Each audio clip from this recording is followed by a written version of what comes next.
فتن میں جو اگر گہرائی میں جائیں اس کی روایت میں ملتا ہے، جب ترک اور رومن ایک ساتھ آتے ہیں تو دمشق کا ایک دروازہ گرا دیا جاتا ہے۔ ترکی والے اور روم کا مطلب ہے، رومن کا مطلب ہے مراد عیسائی کرسچینٹی، یہ کرسچن لوگ جو ہیں، یہ یورپ والے اور امریکہ والے۔ جو روایتوں میں ملتا ہے جو اس میں روم سے جنگ ہوگی بہت بڑی مسلمانوں کی، جو ایک وار کے مطلب ہوگی، وار بیٹل نہیں، بیٹل تو ہوگی کہیں ایک خاص جگہ لڑائی ہو گئی اور وہ ختم ہو گئی 1-2 دن کے اندر، یہ ہاتھوں ہاتھ جنگ فتح ہو گئی، ہارے گا۔ وار جو سالوں سال چلے گی، سالوں سال چلنے والی، جو رکے گی ہوگی، لیکن رزلٹ بالکل لاسٹ میں جا کر نکلا گا، وہ ہوئے وار۔ یہ تیسری عالمی جنگ کے حوالے سے جو روایتوں میں ملتا ہے، کتنی خوفناک جنگ ہوگی آخری زمانے میں، جب آخری زمانہ شروع ہوگا، جب لا تقوم الساعۃ، قیامت اس وقت تک نہیں آئے گی، حضور نے فرمایا، یعنی کب تک؟ حتیٰ یقبض العلم، علم اٹھا لیا جائے گا، جب تک قیامت نہیں آئے گی۔ مطلب کیا ہے؟ علم اٹھا لیا جائے گا تو جہالت عام ہو جائے گی، جہالت عام ہو جائے گی تو دین کا عمل کم ہو جائے گا، جب دین کا عمل کم ہو جائے گا تو لوگ گمراہی کی طرف پڑیں گے۔ اور یہ ہونا کب ہے؟ جب آخری زمانہ کی طرف دنیا بڑھے گی، کیونکہ ہر چیز کی ایک عمر ہے، ہر ایک چیز کی عمر ہے، انسان کی بھی عمر ہے، کسی بھی چیز کی عمر لے لے، کوئی انسان فون لیتا ہے، مشین لیتا ہے، گھر لیتا ہے، 10 سال بعد 20 سال بعد گھر پرانا ہو گیا، ٹوٹ گیا، دوبارہ بننا لیا، موبائل لیا، وہ خراب ہو گیا، پورا خراب ہو گیا، صحیح کرا لیا، پھر خراب ہو گیا، دوبارہ لے گیا۔ ہر ایک چیز کی عمر ہوتی ہے، ہر چیز کا اینڈ ہے، دنیا کا بھی اینڈ ہے، اور جو دنیا کا اینڈ پر ایمان رکھتا ہے وہی مسلمان ہے، جس کو کہتے ہیں ہم وقت آخر، یعنی قیامت۔ دین میں ایک اہم حصہ ہے قیامت کا، جو بھی واقعات ہے دین کا بھی ایک اہم حصہ ہے۔ مین بات یہ ہونا ہی اسی زمانے میں ہے، تیسری عالمگیر جنگ، جب آخری زمانے کی نشانیاں یا آخری زمانے کی طرف دنیا بڑھتی جائے گی، جب آخری زمانے کی نشانیاں پوری ہوں گی۔ اور اس جنگ کو اتنا خوفناک کیوں بتایا گیا ہے؟ کیونکہ خوفناک اس لیے بتایا گیا ہے، اس جنگ کے اندر تعداد بہت ختم ہو جائے گی، بہت لوگ مارے جائیں گے، آبادی بہت ماری جائے گی۔ اور یہ ماری ہی اس لیے جائے گی جب ایک دیش دوسرے دیش سے لڑے گا، ویپن سے کی لڑائی ہے، میسائل مارے گا، ڈرون اٹیک کرے گا، ایئر کرافٹ سے اٹیک کرے گا، ٹیکنالوجی یوز کرے گا، میسائل سیٹ کر کے ایک ٹارگٹ پر نشان لگائے گا، تو مارا کون جائے گا؟ گھر، بلڈنگ، شہر، یہ سب یہ برباد ہوں گے، تو مارا کون جائے گا؟ جنتا ماری جائے گی۔ اس جنگ کو اس لیے الملحمات العظمیٰ کہا گیا ہے، الملحمات العظمیٰ، جس جنگ کو بالکل لاسٹ میں حضرت امام مہدی آئیں گے، جب دنیا کی جہاں تک خیال ہے، اگر گہرائی میں جہاں تو پتہ چلے گا بہت ساری تعداد دنیا کی ختم ہو چکی ہوگی، اور یہ اس جنگ کو ختم کرنے کے لیے حضرت امام مہدی کا ظہور ہوگا، جو اہل بیت سے ہوں گے، جن کا نام حضور کے ماں باپ کے نام پر ہوگا، ان کا نام حضور کے نام پر ہوگا، جن کو کہتے ہیں حضرت امام مہدی۔ وہ اس جنگ کو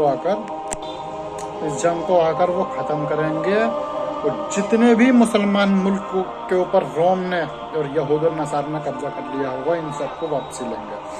امام مہدی کا ہونے سے پہلے ساری مسلم حکومتیں ختم ہو جائیں گی۔ امام مہدی تب تک نہیں آئیں گے جب تک مسلمانوں کا کوئی نیتا، کوئی لیڈر ہوگا دنیا میں۔ جب بالکل ظلم سے بھر چکی ہوگی دنیا، حضرت مہدی کا ظہور تب ہوگا، وہ اس جنگ کو ختم کریں گے، اور دین کی اصل تعلیمات جو ہے اس تعلیمات کو پیش کریں گے لوگوں کے سامنے۔ میں اصل تعلیمات کیوں کہہ رہا ہوں؟ کیونکہ آج جو دنیا مسلمان جو گمراہی میں جو بڑھ رہی ہے، ہر کوئی اپنا الگ دین لے کر بیٹھا ہے، ہر کوئی اپنا الگ فرقہ لے کر بیٹھا ہے، ہر کوئی اپنی جماعت لے کر بیٹھا ہے، اور سارے لوگ کہتے ہیں کہ ہم ہی حق پر ہیں، ہر کوئی کہتا ہے ہم۔ تو امام مہدی جو دین کی تعلیمات ہے وہی پیش کریں گے، جو صحابہ سے اور نبی صلی اللہ علیہ وسلم سے صحابہ تک، صحابہ سے تابعین تک، تابعین سے تابعین کرام تک، تابعین سے اولیاء پر، بزرگوں پر، مجددین پر، اور جتنے بھی امام گزرے ہیں، امام ابو حنیفہ، امام حنبل، جو بھی بڑے بڑے اسلام کے رہنما چراغ جو گزرے ہیں، ان سے جو تعلیمات چلی آ رہی ہے وہی تعلیمات حضرت مہدی پیش کریں گے آ کر۔ اور یہ کیوں کریں گے تعلیمات پیش آ کر؟ کیونکہ یہ تعلیمات جو ہے دین کی اصل تعلیمات گمراہیوں کی طرف پڑ گئے ہوں گے. لیکن حضور نے یہ بھی کہا تھا کہ جو سب سے زیادہ تعداد حق پہ ہوگی وہی تعداد اس کی زیادہ ہوگی، یعنی جس طرح جو ان سی جماعت کی تعداد سب سے زیادہ ہوگی وہی حق پر ہوگی. اور نبی نے فرمایا کالا مانا علیہ و صحابی، جو میرے اور میرے صحابہ کے عقیدے پر ہوں گے وہی جنتی ہوگا، جو یعنی کہ صحابیوں کا عقیدے پر ہوگا وہی جنتی ہوگا. صحیح، یہ چیز بات سمجھ میں آتی ہے نا. تو یہ کیا ہے، امام مہدی کی خلافت قائم ہوگی اور اس پوری دنیا کے اوپر اسلام کا پرچم لہرائے گا، چاہے وہ کسی کو پسند آئے یا نہ آئے. لیکن جو اسلام کے دشمن ہیں، جو کفار مشرکین یہود اور نصارہ، یہ پوری طاقت لگا دی ہے اس خلافت کو روکنے کے لیے. امریکہ، پورا یورپ، پورا امریکہ، اسرائیل، یہود، مشرکین سب نے حضرت مہدی کے آنے کے بعد جو حکومت ہوگی پوری دنیا پر اس خلافت کو روکنے کے لیے پوری طاقت لگا دی ہے. امریکہ، یورپ کے پاس جتنے بھی ویپنس ہیں، 5000 6000 جتنے نیوکلیئر ہیں ویسٹ کے پاس، اور جتنی بھی ٹیکنالوجی ہے، میسائل ٹیکنالوجی ہے، ہر ایک چیز جو ہے امام مہدی کی حکومت یعنی کہ اس خلافت کو روکنے کے لیے ہی تیار کی گئی ہے. اس خلافت کو روکنے کے لیے ہی نیوکلیئر کا وہ کیا گیا تھا، یعنی کہ پرماڑو جس کو کہتے ہیں پرماڑو کا وہ کیا گیا تھا، پرماڑو بم کا آوشکار کیا گیا تھا. اور جب نیوکلیئر کا آوشکار ہوا تو اس کو جاپان پر گرا کر چیک بھی کیا گیا تو کیسا کام کرتا ہے، تاکہ دنیا اس سے ڈرے، امریکہ سے ڈرے، ویسٹ سے ڈرے، یہود اور نصارہ. یہودی عیسائی سب ایک جمع ہو جائیں گے مسلمانوں سے لڑنے کے لیے، اور مسلمان لوگ جو ہوں گے ان کو آپس میں ان کے مسئلوں میں الجھا دیں گے. جو تیسری جنگ عظیم ہوگی، جو امام مہدی کا آنے کی نشانیاں ہوں گی. مسلمان حکمران ایسے ہو جائیں گے، حضور نے فرمایا جس طرح سے جھاڑیوں میں جانے کے بعد میں گھاسوں کے اور کانٹوں کے اور پتوں کے علاوہ کچھ نہیں ملے گا، اسی طرح سے اس آخری زمانے میں مسلم حکمرانوں کے پاس مدد مانگنے جائے گا کوئی مسلمان تو ان کے پاس جانے سے یعنی کہ کوئی فائدہ نہیں ہوگا، کچھ نہیں ملے گا. جیسے جھاڑیوں میں گھاسوں کانٹوں کے علاوہ کچھ نہیں ملے گا، اسی طرح سے مسلم حکمرانوں کے پاس بھی کچھ نہیں ملے گا، کوئی فائدہ نہیں ہوگا. جس طرح سے فلسطین کے اندر قتل و غارت ہوئی، ہر مسلم حکمران نے بیان بازی کر دی ہم اسرائیل کے خلاف ایکشن لیں گے، یہودی کے خلاف ایکشن لیں گے، لیکن کوئی بھی مسلم حکمران اسرائیل کے خلاف بالکل کھڑا نہیں ہو پایا.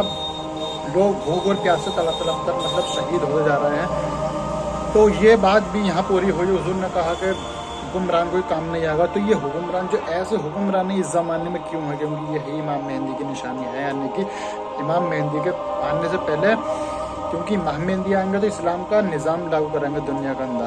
اب یہ اسلام کا نظام کیوں کریں گے، کیونکہ اسلام کا نظام پہلے دنیا سے ختم ہو چکا ہوگا، تبھی تو اسلام کا نظام لاگو کریں گے. پہلے دنیا سے اسلام کا نظام ختم ہو چکا ہوگا. جہاں سے اسلام کا نظام چلا، جس کو کہتے ہیں عرب، جس عرب کے لیے ہمارے صحابہ نے، نبی نے کتنی پریشانی کے لیے، صحابیوں نے کتنی جانیں قربان کی، اس عرب شریف کے اندر دیکھو جا کے کیا بالکل دجال والا کام بالکل لا کر رکھے. یہودی بھی شرما جائے، عرب کے اندر وہ کام بالکل شروع ہو چکا ہے. سعودی عرب کے اندر اب سے 100 سال پہلے جب خلافت عثمانیہ چل رہی تھی تو عرب کے لوگوں نے بغاوت کر دی، برطانیہ نے بغاوت کروائی، انگلینڈ نے کہ آپ کے لوگوں پر، تمہارے دیش کے اوپر کوئی اور حکومت کر رہا ہے، یعنی کہ اجمی ترک لوگ حکومت کر رہے ہیں، ان کو ہٹاؤ یہاں سے، اپنے دیش پہ تم حکومت کرو. برطانیہ کی مدد سے اس سلطنت عثمانیہ کو حکومت کو ہٹایا اور خلافت کو توڑ دیا گیا اور 57 مسلم دیشوں میں بانٹ دیا گیا. ایک نشانی امام مہدی کی یہ بھی ہے، کیونکہ مسلمان امت توڑ جائے گی. دوسری بات، اور یہ جن لوگوں نے سعودی عرب سے حکومت ہٹوائی ہے، جو شاہی خاندان پرزینٹ میں، یہ تھے نجد سے. نجد ایک شہر تھا، اس شہر سے نکلے، انہوں نے عرب کے اوپر حکومت کی.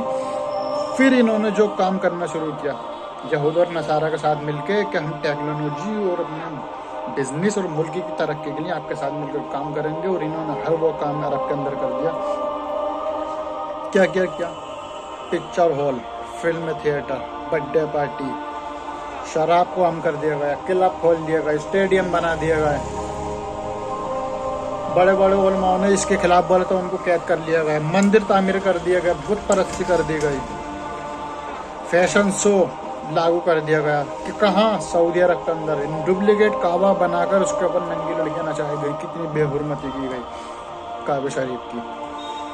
और इस्लाम का निज़ाम पूरी तरीके से ख़त्म कर दिया। और एक मजहबी पुलिस डिपार्टमेंट था अरब के अंदर, जो लोगों को नमाज के वक्त में नमाज की तरफ लेकर जाता था, जो चोरी करता था उसको हटाता था, गलत रास्तों से बचाता था। उस डिपार्टमेंट को पूरी तरीके से अरब के अंदर ख़त्म कर दिया गया। जिस जगह गैर मुस्लिम की जाने की एंट्री नहीं थी उसको लागू कर दिया गया, हर कोई जा सकता है। मक्का मदीना के अंदर काफिर गैर मुस्लिम जाने लगे कि ये हैं निशानियाँ इमाम मेहदी की आने की। यानी कि जो भी अरब के अंदर, जो भी Saudi, Dubai, Qatar, Kuwait, Oman, Bahrain, इन देशों में जो भी काम हुआ है वो सब शैतानी काम है। यानी कि जो शैतान को फॉलो करने वाले काम, जिससे शैतान भी खुश हो, यहूदी भी शर्मा जाए, अरब के अंदर वो निज़ाम आज बिल्कुल लागू हो चुका है। शराब के अंदर से भी पाबंदी हटा दी गई है। और बेहयाई फरमाया वकसरत, नबी ने फरमाया वकसरतुल फाहिशा, बेहयाई आम हो जाएगी। बेहयाई पूरी तरीके से बिल्कुल उरूज पर पहुंच चुकी है। लोग वबैउद्दीन बिद्दुनिया, लोग दुनिया की खातिर अपना दीन बेच देंगे। वतकिलुल फुक़हा, दीन की समझ रखने वाले कम हो जाएंगे। वतु तखदुल कहनात, गाने बजाने वाले को शोबे बन जाएंगे। यानी कि उन्हें स्टेज पर बुलाकर इनामत दिए जाया करेंगे। वह तकसुरुल उमरा, हुक्मरान ज़्यादा हो जाएंगे। हर कोई मेंबर, कोई चेयरमैन, कोई मिनिस्टर, कोई होम मिनिस्टर, कोई प्राइम मिनिस्टर, कोई फॉरेन मिनिस्टर, कोई डिफेंस मिनिस्टर, कोई कमेटी फोर्स का जनरल कमेटी के हुजूर ने फरमाया वह तकसुरुल उमरा, हुक्मरान ज़्यादा हो जाएंगे। वह आगे वह इमारत सिबियान, बच्चों की हुकूमतें बनने शुरू हो जाएंगी। बच्चों की हुकूमतें, बच्चों से मुराद ये नहीं 5 साल के बच्चे, बच्चों का मतलब है कोई जान, बड़े लोग होंगे लेकिन जानते कुछ नहीं होंगे हुकूमत चलाना। आगे वह ज़हुरुल जोरफी कुल्लू बलदतिन, जुल्म हर शहर में आम हो जाएगा। वह शहादत ज़ूर, झूठी गवाही हमने झूठी गवाही दी जाने लगी। या वह एक सुरुल पोहतान लगानी आम हो जाएगी। वह एक सुरुल जिना आम हो जाएगा। इंटरनेट के जरिए पूरी दुनिया के अंदर इस जिना को आम कर दिया गया है। एक इंटरव्यू में किसी से पूछा इजराइल का वजूद क्या है, तो यहूदी ने एक जवाब दिया दुनिया के हर घर में मोबाइल है, हमारी टेक्नोलॉजी यही इसराइल का वजूद है। इसलिए आज कोई खिलाफ में जा पा दिया उसका। हजरत हुजूर ने फरमाया कि जब किसी ने पूछा या रसूलुल्लाह क़यामत की निशानी बताइए, तो हुजूर ने फरमाया जब नंगे पाँव और नंगे बदन चलने वाले लोग ऊंची ऊंची इमारतें बनाने लगे तो फिर क़यामत का इंतज़ार करो। नंगे पाँव नंगे बदन चलने वाले वो लोग थे जो अरब में पहले के ज़माने में 14 साल पहले मतलब अपना भेड़ बकरी पाला करते थे, नंगे पैर रहते थे, उनकी कोई वैल्यू नहीं थी। आज ये लोग अरब की हुकूमत में है, इन्होंने मक्का टावर, जद्दा टावर, बुर्ज खलीफा, ऊंचे ऊंचे स्टेडियम, बड़े बड़े स्टेडियम बनाकर एक दूसरे से पहल कर रहे हैं। ये क़यामत की निशानी यहाँ पूरी हुई। वतकिलुल फुक़हा, दीन की समझ रखने वाले कम हो जाएंगे। वह एक सुरुख तलाक़ें ज़्यादा होने लगेंगी। और जब ये चीज़ हो जाएगी, ये चीज़ आखिरी ज़माने में होगी, और जब आखिरी ज़माने में ये चीज़ होंगी तो उसके साथ में शुरू होगी एक बहुत बड़ी जंग जो दुनिया में अज़ाब के तौर पर आएगी। सूरह नाम आयत नंबर 65 में अल्लाह ताला फरमाता है कुल हुवल कादिरु अला यबअस अलैकुम अज़ाबन, क्या तुम पर अज़ाब मुसल्लत कर दिया जाए, मिन फौकिकुम, तुम्हारे सर के ऊपर से, औ मिन तहती अर्जुलिकुम, या तुम्हारे पाँव के नीचे से। और एक अजाब क्या है, ओ यल्बिसकुम शिया, ये तुम्हें गिरोह में तकसीम कर दिया जाए। वयुज़ीका बादकुम बासा बाद, एक गिरोह को दूसरे गिरोह की ताकत का मजा चलाएंगे। दुनिया 2 गिरोह में बटेगी जब ये तीसरी आलमगीर जंग होगी। अब हालात ऐसे नज़र आ जाएंगे। अब मैं प्रेजेंट की बात बताऊँ, 20 से आज शायद 21 या 22 दिसंबर है 2025। 2025 के बाद में जो टाइम जो आएगा 2026, 27, 28, ये तो बिल्कुल जंगों का दौर रहेगा ही रहेगा। इनमें जंग होंगी, एक देश दूसरे देश से लड़ेगा और पब्लिक को कंट्रोल करके लड़ेंगे। यानी हुकूमतें पब्लिक कंट्रोल में भी होगी, लेकिन सिविल पर गिरायुद्दी भी होंगे। बांग्लादेश का हालात पूरी तरीके से ख़राब होने वाले हैं। हुकूमत का तख्ता पलट, लड़ाई झगड़े। पाकिस्तान या तो बांग्लादेश के टुकड़े होंगे, बांग्लादेश के टुकड़े होंगे तो साथ ही में बलूचिस्तान वाला पाकिस्तान का एरिया ये भी अलग होगा पाकिस्तान से। हाँ, सीरिया के अंदर ईसाइयों की फौजें आएंगी और यूरोप की तरफ से सीरियम और उस जगह मिस्र के अलेक्जेंडर की अमेरिका की फौज आएंगी और वो कत्ल गारत होगी बहुत खतरनाक। मिस्र के ऊपर बिल्कुल पानी के तिनके की तरह हुकूमत भेज जाएगी, इस तरीके से हुकूमत चली जाएगी मिस्र की। और ये अरब के अंदर जो भी शैतानी काम जो हो रहे हैं, क्या ये हमेशा चलेंगे? नहीं, हमेशा नहीं चलेंगे। इसके बारे में हुजूर ने फरमाया अल्लाहुम्मा बारिक लना फी शामिना, अल्लाह हमारे शाम में बरकत दे। अल्लाहुम्मा बारिक लना फी यमनिना, अल्लाह हमारे यमन में बरकत दे। फिर किसी ने कहा, सामने से किसी ने कहा, कालू या रसूलल्लाह वफी नजदना, या रसूलल्लाह हमारे नजदीक के लिए भी दुआ कीजिए। तो ये बात 3 बार की। फिर तीसरी बार साहबी ने कहा, कालू या रसूलल्लाह वफी नजदना, या रसूलल्लाह हमारे नजदीक के लिए भी दुआ कीजिए। तो हुजूर ने फरमाया हुनाका ज़लाज़िलु वल फितानु व बिहा यतलू करनु शैतान। हुनाका ज़लाज़िलु वो ज़लज़लों की जगह है, वल फितानु वहाँ से फितने निकलेंगे, व बिहा यतलू करनु शैतान और वहाँ से शैतान का गिरोह निकलेगा, इनके शैतान की तहरीक निकलेगी। तहरीक शैतान का गिरोह, जहाँ शैतान के काम निकलेंगे। ये चीज़ तो 2025 तक पूरी तरीके से उरूज पर पहुँच चुके हैं शैतान। और यहूद और नसारा ने इन्होंने सऊदी अरब गवर्नमेंट को, सऊदी अरब यूएई, इन्होंने अपने लोगों को बिठाकर इनसे कहा कि आप अपनी हुकूमत चलाइए बस, बाकी निज़ाम पीछे से हम बैक करेंगे। हकीकत में ना यहूदी पीछे से कंट्रोल करते हैं, सारी बात तो ये है। इन्होंने क्या किया, नबी ने कहा ना शैतान का तहरीक निकलेगी, ये तहरीक निकली। जिस तहरीक ने आते ही मदीने में घुटने के बल जाना शिर्क है, सलाम पढ़ना शिर्क है, सलाम पढ़ना शिर्क है। कहाँ से साबित है? नबी जिंदा है, मर गए, माज़अल्लाह, ये मांगना शिर्क है। मदीने में नहीं जाना चाहिए। और नियाज लगवाना ये, और इमाम शरीफ ख़त्म करके लाल रुमाल लागू किया गया। क्यों किया गया? सुन्नत ख़त्म करी गई अरब से, सुन्नत रसूल ख़त्म की गई। कहाँ से? अरब से। नबी का इल्म, ये सब बात बताएं कि माज़अल्लाह के जानवर जैसा है, कहा गया है अरब के अंदर, जहाँ से ये शैतान का गिरोह निकला। ज़्यादा टाइम में 100, 200, 250 साल पहले निकला, उससे पहले कोई कुछ नहीं था। जो लोग कहते हैं ना कि मैं पहले सुन्नी था, मैं बाद में बरेलवी हो गया, तो हाँ ये बात सही है, सब पहले सुन्नी ही थे, बाद में निकले हैं सब। जो भी सुन्नी में से निकल के गुमराही की तरफ गया, उसने अपना फ़िरका बना लिया। ऐसे करते करते कितने फ़िरके बन गए। तो यह था वो ज़माना जिस ज़माने के अंदर इल्म उठा लिया जाएगा और जहालत आम हो जाएगी, लोग जाहिल लोगों को अपना इमाम बना लेंगे। तो इसके बाद में जब ये चीज़ लागू हुई कि नबी के ऊपर और सारे सुन्नियत का अहले सुन्नत वल जमात को फतवा लगाना शुरू हो, तुम शुरू कर रहे हो, तुम गुनाह कर रहे हो। तो अल्लाह ताला हर सदी में एक मुजद्दिद भेजता था। अल्लाह ताला ने आला हजरत को मुजद्दिद को भेजा। तो मिसाल की तरह यूँ समझिए कि उन्होंने दीन को अपडेट करके दिया लोगों की तरह। मुजद्दिद का काम यही होता है, उन्होंने अपडेट करके दिया दीन को। जिन लोगों ने उनको मान लिया तो वह अहले सुन्नत वल जमात पर, जिन्होंने इनकार कर दिया वो गलत है। और अहले सुन्नत वल जमात वही है जो सहाबा इकराम की तालीमात से चली हुई तालीमात आ रही है, बिल्कुल वही तालीमात। और ये जो अरब का निज़ाम है ये हमेशा नहीं चलेगा। इसके बारे में हुज़ूर ने फरमाया यकुन इख्तिलाफुन इंदा मौतुन खलीफतिन, एक खलीफा की मौत पर इख्तिलाफ होगा और आपस में खाना जंगी होगी। अरब के अंदर कुछ टाइम के बाद में आपसी इख्तिलाफात शुरू होंगे। UAE, Saudi, Dubai, Qatar, Kuwait, Oman, Bahrain, जितने भी अरबी कंट्री हैं इन सब के अंदर भी आपस में इख्तिलाफ शुरू होंगे। तो इनके बारे में है रिवायत में अरब के ऊपर जो ये इतने गलत काम जो हो रहे हैं, दज्जाली जो काम हो रहे हैं, जो दज्जाल के अंदर महल बना दिया गया है यहूदियों के लिए, दज्जाल के लिए सऊदी गवर्नमेंट ने जो महल बनवाया है अरब के पहाड़ी पर, जो सारे दज्जाल वाले काम हो रहे हैं, तो इस्लाम से कोई मतलब नहीं। तो इनका वर्णन हुज़ूर ने फरमाया वैलुल लिल अरब मिन शर्रिन कद इक़तरब, अरबों के लिए हलाकत है, बर्बादी है उस शर से जिसके वो बहुत करीब पहुँच चुके हैं। तो फिर हज़रत आयशा ने पूछा हुज़ूर से, या रसूलल्लाह क्या हम मतलब उस वक्त लोग वो भी हलाक होंगे जो सही होंगे, ईमान वाले होंगे? तो हुज़ूर ने फरमाया हाँ, लेकिन तब जब बुराई पूरी तरीके से हावी हो जाएगी। और एक रिवायत में फरमाया अरबों की तबाही तब तक नहीं होगी जब तक अरब लातुल उज़्ज़ा यानी कि बुत परस्ती में न पड़ जाए। और ये इसराइल का ग्रेटर इसराइल जो है ना, नेतन्याहू का प्लान और बेन गोरियन का, ये पूरे अरब को खा जाएगा, पूरे अरब को। ये हल्के हल्के अरब के ऊपर अजाब बनकर आ रहे हैं, ये पूरा अरब को बर्बाद कर देंगे ये लोग।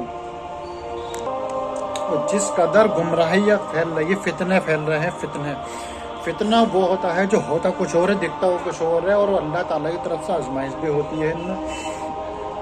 और ये फितना फैलाया जाता है इस्लाम के दुश्मनों की तरफ से। इस्लाम के दुश्मन इस्लाम का लिबास पहनकर आते हैं, मुसलमानों के अंदर रहते हैं, मुसलमानों को गुमराह करते हैं। तो इन फितनों को ख़त्म करने के लिए इमाम मेहंदी आएंगे, जो मैंने पीछे कहा इस दीन के असल तालीमात पेश करा।